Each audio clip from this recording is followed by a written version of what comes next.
Coming up on EPFA News today, we meet a female athlete from the Puglia team, EPFA Sport. We travel down under once again to meet a duo from the southwest. We hear about the mix of power chair football and blossoming love in Scotland, the second Italian guest from Puglia, and we round up with news from around Europe. Welcome. This is EPFA News.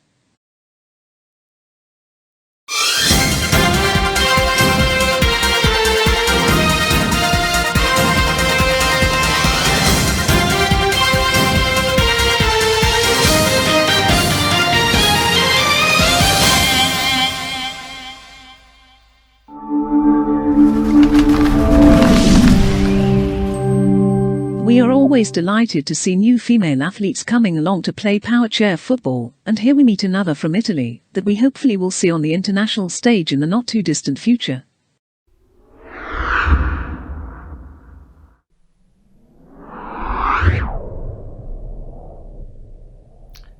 Buongiorno a tutti, mi chiamo Ilaria Mesalori e sono un'atleta della ASD Oltre Sport Puglia. Il club per il quale gioco è fra i primi in Italia ad essersi formato nel 2018, quando ancora il power chair football era uno sport paralimpico sperimentale. Nel 2019 poi è avvenuta la transizione nella Federazione Italiana Paralimpica Power Chair Sport, per la quale io stessa sono rappresentante atleta della mia regione, ovvero la Puglia.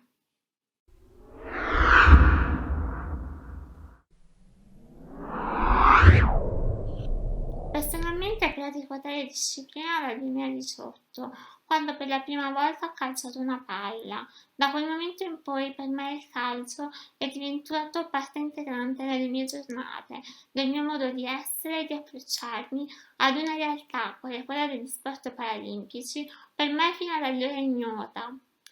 Non ho mai particolarmente immaginato o sognato di poter praticare uno sport o nella fattispecie di giocare a calcio. Sono sempre stata una persona particolarmente razionale e conscia dei miei limiti. Tuttavia, quando Donato Grande, amico d'infanzia, poi divenuto capitano della mia squadra, mi propose di formare una squadra di power chair football in Puglia, accettai fin da subito. Volevo dimostrare innanzitutto a me stessa che i limiti sono nelle nostre menti, che se davvero desideri qualcosa, con costanza, determinazione, ma anche sacrificio se serve, si possono raggiungere determinati obiettivi. Ecco, per me il power chair football è un trampolino di lancio da cui tuffarsi per affrontare di petto tutte quelle paure e quei limiti che in realtà non sono reali, sono solo nella nostra mente.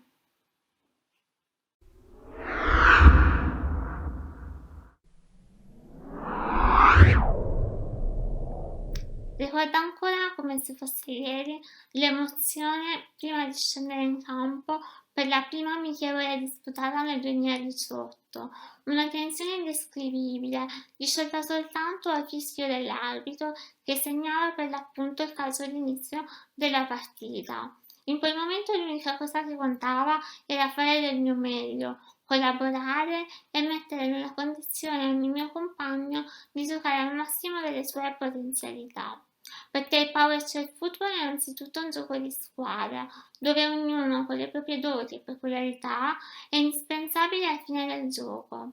I mister ci hanno sempre insegnato che in campo non si è mai soli, che per far meta c'è bisogno della collaborazione di ogni singolo compagno di squadra, dal bomber all'attaccante, dal portiere al difensore. Ciò che amo del power chair football è proprio la collaborazione, l'esaltazione di ogni dote, l'individualità al servizio della squadra, di ogni singolo giocatore.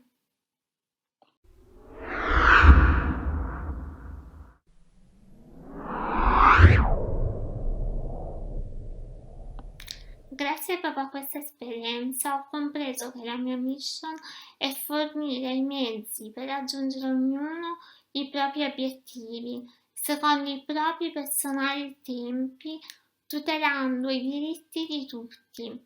Proprio per questo occupo il mio tempo libero a servizio degli altri, fornendo volontariato attraverso la carica di consigliere nazionale in Asansi, un'associazione impegnata a livello nazionale per la ricerca sulle atrofie muscolari spinali, fornendo aiuti alle persone che direttamente o indirettamente vivono tale patologia.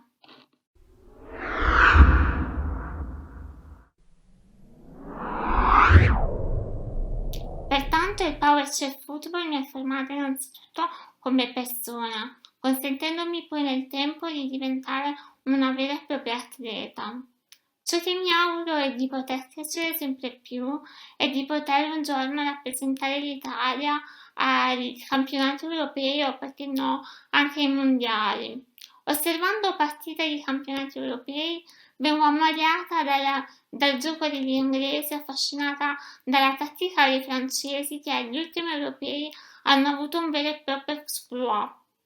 Attualmente noi come squadra ci alleniamo esclusivamente online effettuando sedute di allenamento settimanali tattiche. Tuttavia per questo per il 2021 mi auguro presto di tornare sul campo e rincontrare tutti i miei compagni di squadra.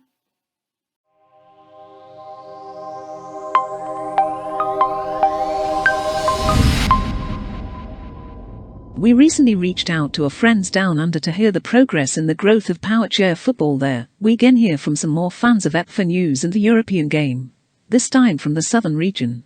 Hi, my name is Jonathan Yevin and I play for the Adelaide Comets Powerchair Football Club in the South Australian Powerchair Football Championship. And today I'm alongside my longtime teammate and captain, Chantel. Hi, my name is Chantel Bongiovanni and I also play for the Adelaide Comets. Today, Jono and I would like to talk a little bit about our club and powerchair football in South Australia. We started our league back in 2011, I believe. So myself and my brother Santo Bongiovanni, we travelled to Sydney to be part of a workshop, which was the first time that powerchair football was being played in Australia. So we went across to Sydney and we learnt the rules. We learnt a little bit about the sport. There were some international players that had travelled and some officials that had travelled for that workshop.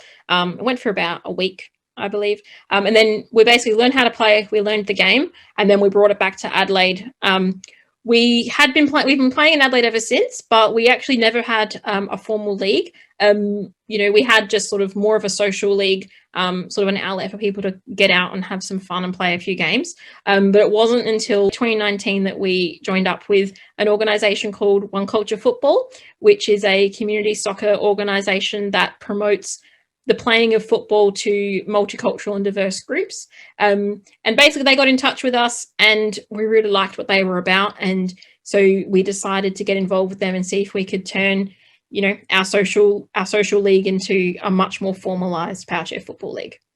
Yeah, and then from there we had some communications with them and organised for a better structured competition. However, that was just before the pandemic, and from there we were on a half-year layoff. But during that time we were able to start up some conversations and affiliate with clubs like our own Adelaide Comets and Campbelltown City. And since then we started our inaugural season in November and we've been playing since, and our end of the season is only a few months away. So in terms of what positions we play, we usually rotate certain responsibilities. So I usually play as more of a forward striker role, and sometimes as a supporting midfielder to help cover the defense. My preference is to play more as a defensive role. But yeah, so far I've been enjoying my time playing up forward. As a person that's only just recently played in the strike force, it's been good to experience playing up the field, and looking forward to keep improving in that aspect. Chantel, what's your position and what do you prefer to play? Yeah, so I mostly play in sort of a midfielder role when we're playing in our local clubs. And I like that position. I don't mind it. Like I prefer to play more in a sort of forward midfielder position. but I definitely am happy in that position. I am really a player that likes to support my team where I can. And so I feel like wherever I'm best placed to be, that's usually where I'm happy to play. Yeah, I'm the same. Like, whatever the team requires of me at the time, whether it's, even being a keeper, because I do have experience playing as a keeper in my old everyday chair. But as long as we're able to play, I think I'm happy. In terms of a little bit more information about our club and our league, Adelaide Comets, this is our first proper season as a club. We started the start of the season with 5 players, and we've actually had quite a lot of growth over the development of the season. So we've actually had quite a few players coming out to watch our games against Campbelltown City each fortnight. And we've had some people that wanted to come out and give it a go. So we've actually grown from 5 players to about 7 on our team. And then the same has also happened for Campbelltown City. So as a league, we've actually grown by about 4 or 5 players since our league started last year, which is actually really, really exciting for us. And it actually brings us almost to the point where we might be able to think about bringing in a 3rd team. And so we're really excited to see where that goes. As we've sort of said, like, we're still growing as a league and as a club. So we don't really have a lot of people in those officials kind of roles yet, but we're really hopeful that as time goes on that we can sort of start to solidify that a bit more and get people more involved in those kind of roles. Yeah, and so far we've had a few volunteers come out and fulfill roles such as helping us with the streaming of our games, being sideline ref, and we've had a few people flag interest in potentially fulfilling an official coaching role. So it's all good progress so far considering where we started from. Yeah, and I think definitely just having that awareness even of just live streaming our games has really meant that we can really get that word out there to people who might be interested in reffing or in joining our group. So it's all been really positive. And in terms of training and skill development, at the moment we do 3-hour training sessions before our matches on Saturdays, and that's held at our playing location in Lights View, the Lights Sports and Recreation Centre. On a personal note, I also train at the local primary school near my house just for added skill development and just to help hone my skills a bit more. And in the lead up to competitions, we usually hold an extra few training sessions to ensure that the team is on the right page and playing the right style for competitions. Mm-hmm. As we're still a growing league, it's a bit of a 50-50 split between players that have a strike force and players that are still using their day chairs. So that's something that we're kind of working on as a club, and we're really just trying to open up avenues for people to be able to apply for grants or be able to try and access other funding sources to be able to get a chair. Personally, I used to play in a P222 back in the day. Quickie P222, and then when the strike force came out, I bought one from my own savings, and that's been really great. Jono, do you want to talk a bit about your chair? Yeah, so I've been playing power chair football for a solid 2 years in just my normal everyday chair, which is a Quantum 6000Z. Hasn't been the most smooth sailing in my career progression because I've noticed that I'm not on a level playing field playing against other sports chairs like the Strike Force, and P222 is even more superior than the Quantum. But yeah, just recently I did buy a second-hand chair from New South Wales, and it's been good. I've been able to get by. It is tough because it's not to my measurements, nor is it just to my specifications. I'm not really playing at my most optimal or at the most comfortable level that I want, but it's good for now. Yeah. We attract a lot of our players really just through word of mouth and just our social networks. Whenever we meet someone who we think might be a good player or might be interested, we really just try and get in touch with them and just kind of let them know what we're doing. Since we started the SA Power Chair Football Championship, we have been trying to really diligently live stream all of our matches and just make them available online so that people can watch. And we've found that to be really effective because we have had, while we're playing and while we're live streaming, we have actually had people messaging the page saying, "Hi, this just come up on my news feed. I would really be interested in knowing a bit more." And that has really helped kind of expand that network that we have. we also, as much as possible, we try and promote the sport through doing demonstrations. We go to schools, we'll do public demonstrations whenever we're invited. And really, we're just doing as much as we can just to kind of get that word out there and just kind of let people know that power chair football exists. The past year in South Australia has obviously been difficult, like it has been, pretty much everywhere in the world. In Australia, in January, when we had our club championships, where we would normally travel to Sydney, that was also in the middle of the bushfires that were going on in Australia. And that obviously, even before COVID, that had a bit of effect on us because we had to make decisions about if our players were comfortable to be traveling with the air being, possibly polluted, and if that would have effects on lungs and things. So we made sure that when we traveled, for example, that we already had masks and we had filters and things like that. And then obviously we got through that. Our players were fine at the competition, and then COVID started and lockdown started, and we had to pause our league for a good 6 months. Fortunately, in South Australia, restrictions were lifted after a few months, and then it became possible for us to slowly start a league.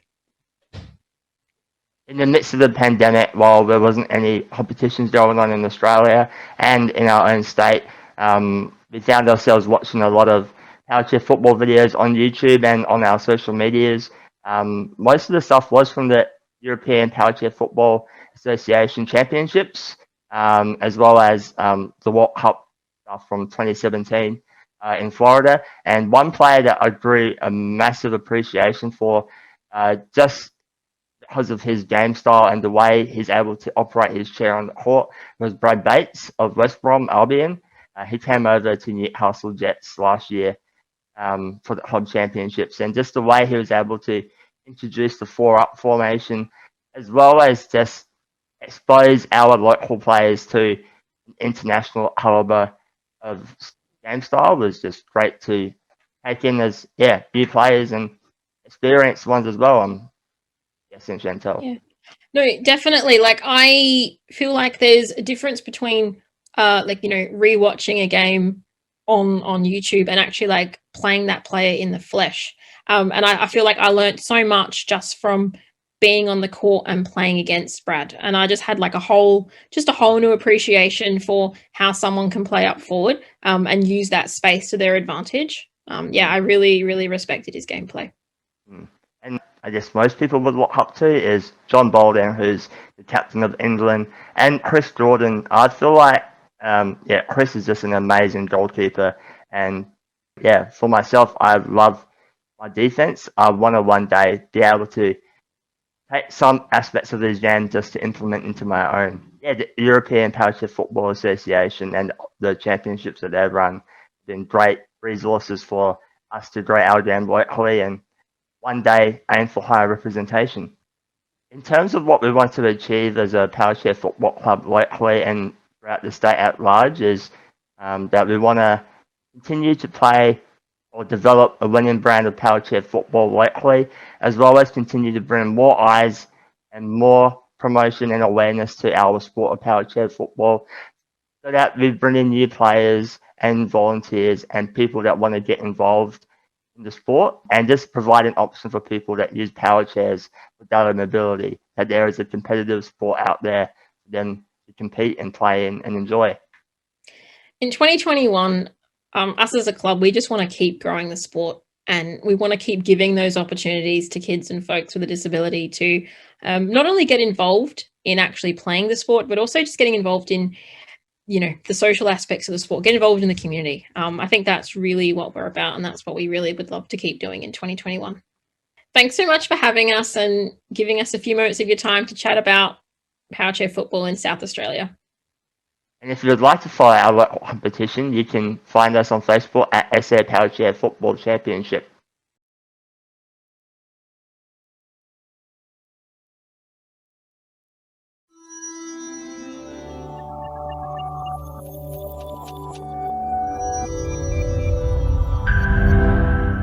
We hear now from another Scottish player and her love for her power chair football and for her fiancé, and demonstrates that love conquers all, even when supporting rival teams.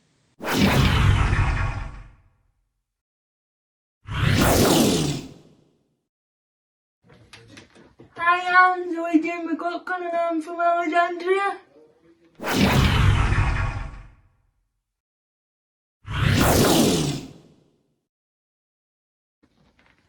Looking at up weight on the line.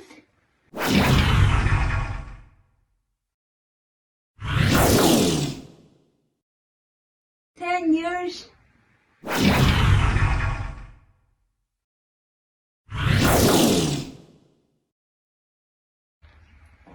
Played for Clyde Pivotal Football Club and I met my fiance.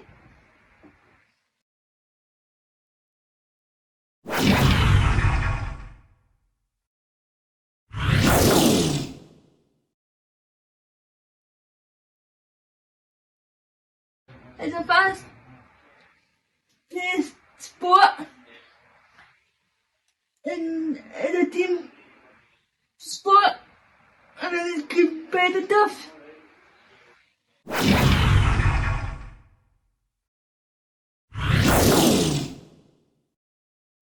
Win for Clyde against Glasgow Gladiators. They scored.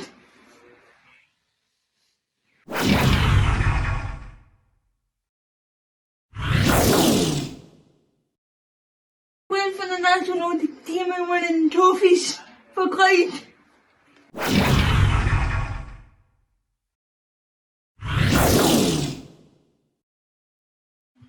Colin Shields and Conor Cahan.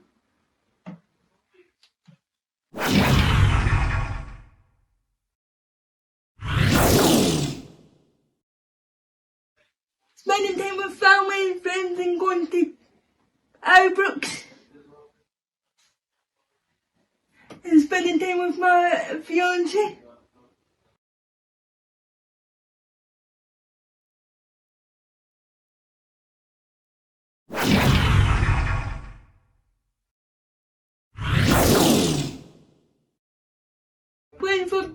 Playing Pivotal Football again after the pandemic's over.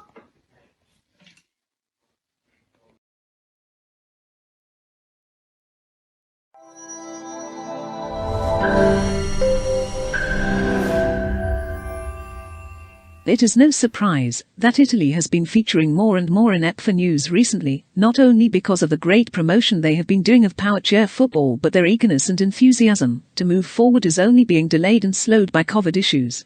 Another player shines that enthusiasm here. Ciao a tutti, sono Vincenzo Abruzzese e faccio parte della Ultrasport, una delle prime società italiane che praticano il power chair football.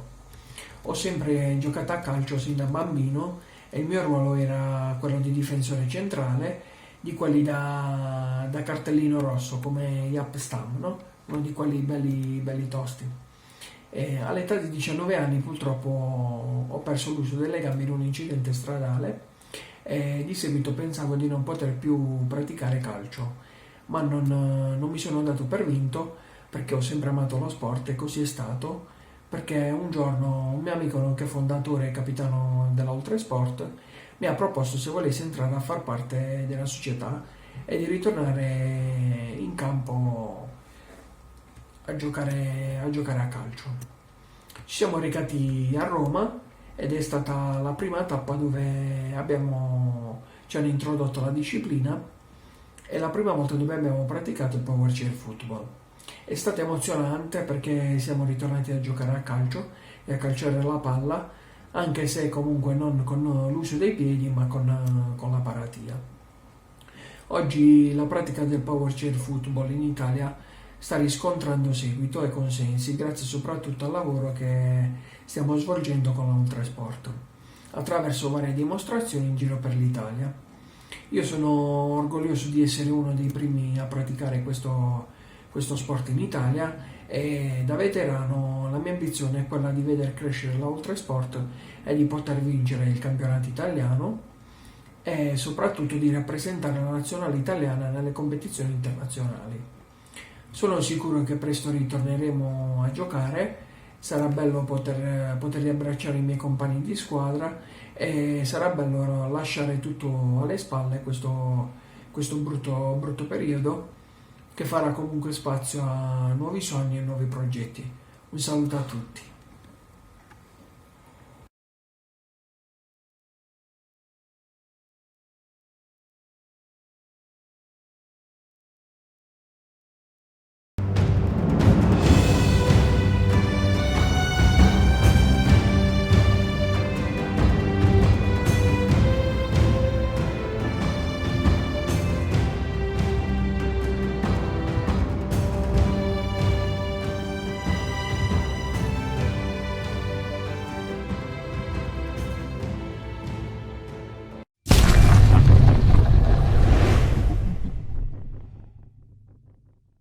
It is great to start off our roundup with some positive news regarding a return to some on-court training in England.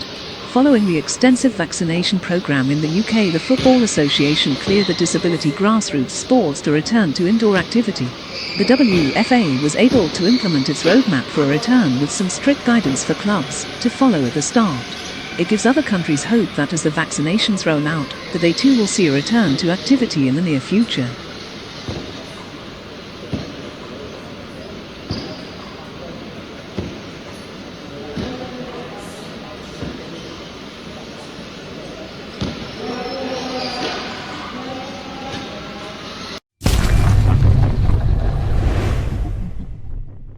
In preparation for a wider return to activity across the European zone, EPFA is going to present a number of workshop sessions for the European membership delivered by Erin Pryor. Erin has worked closely with the England national team and with the WFA in England to deliver a range of informative topics on psychology, performance and well-being. The first workshop session with EPFA will be using sports psychology in powerchair football and will take place on Saturday, April 24th. Registration for these sessions are now being taken.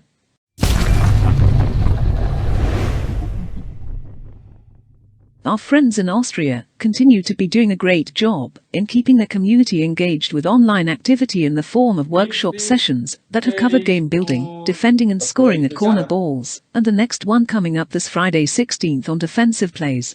Austria is a great example of the whole powerchair football family working together with enthusiasm and determination to improve.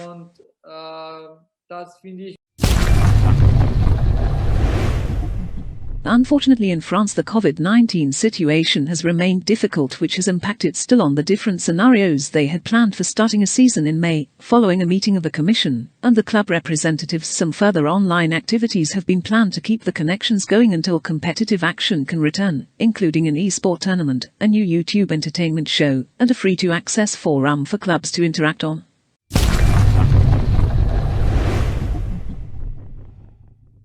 Finally, it was great to see that applications for the next Football for All leadership program have now opened for the end of the year in Lisbon. Powerchair Football has had a great presence with this partnership since it began, and we will be looking for our next sponsored participants to continue this great involvement. In the next EPFA news, we will hear again from Jose Soros about what is planned this year and the details of how you can apply to be considered for the EPFA sponsored places.